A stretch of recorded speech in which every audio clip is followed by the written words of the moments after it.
नहीं, मौका अभी मिला नहीं। अभी तो मैं आया हूँ। जब मौका मिलेगा तो आपकी आवाज बहुत अच्छी रहेगी और ये आवाज हमेशा निष्पक्ष रहेगी और कमजोरों के लिए रहेगी।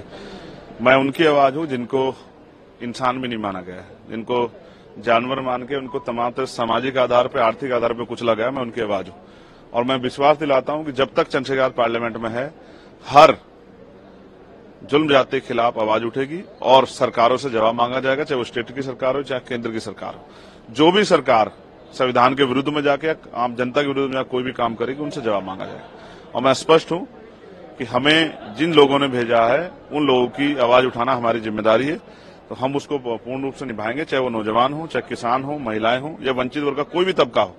या जिस तरह से कई सूचनाएं हमारे उसमें, जैसे बाबा साहब अम्बेडकर की स्टैच्यू जो है उसको हटाया गया है, उसको वहां से अलग किया गया है। मैंने उस पर भी जो है लोकसभा अध्यक्ष जो हैं उनको मैंने लेटर लिखा था कि भाई आप इस पे जो है संज्ञान लें और ये ठीक नहीं है।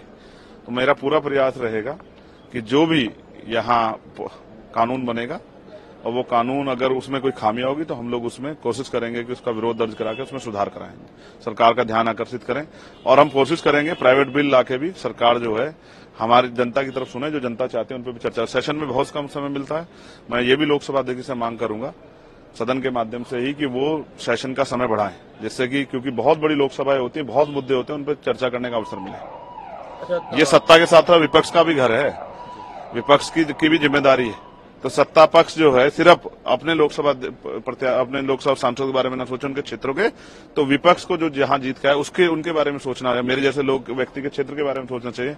वहां चाहे स्कूल, कॉलेज, हॉस्पिटल बने, वहां रोजगार की जो समस्या उसका निदान हो, वहां बिजली पानी की अच्छी व्यवस्थाएं, सड़कें अच्छी बने, वहां बाढ़ की समस्या खत्म हो और जो भी बुनियादी समस्या जीवन में लोगों के हैं, कुटीर उद्योग लग के महिलाओं को रोजगार मिले, उस पर चर्चा होनी चाहिए। उसके लिए हम सदन में पर्याप्त समय के लिए अध्यक्ष जी से मांग करें। देखिए, आप फिर वहीं खड़े हैं, मैं क्या कर सकता हूँ। लोग कहते थे, आपने खुद ही स्वीकार किया कि लोगों की बात गलत साबित होगी, आप खुद दोबारा कोई बात कह रहे हैं।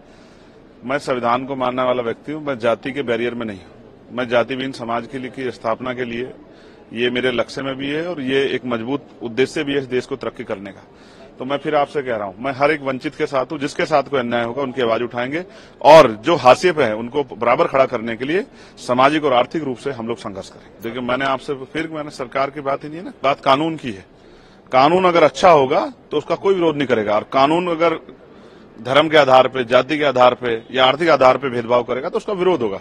संवैधानिक जो है मर्यादा में रहकर हम लोग उसका विरोध करेंगे और यहां भी करेंगे और सड़कों पे भी करेंगे। अगर कुछ भी गलत होगा, अगर कुछ अच्छा होगा उसकी समीक्षा होगी और जो अच्छा होगा उसका कोई विरोध नहीं करता है, लेकिन अगर कुछ गलत होगा तो उसका विरोध होगा।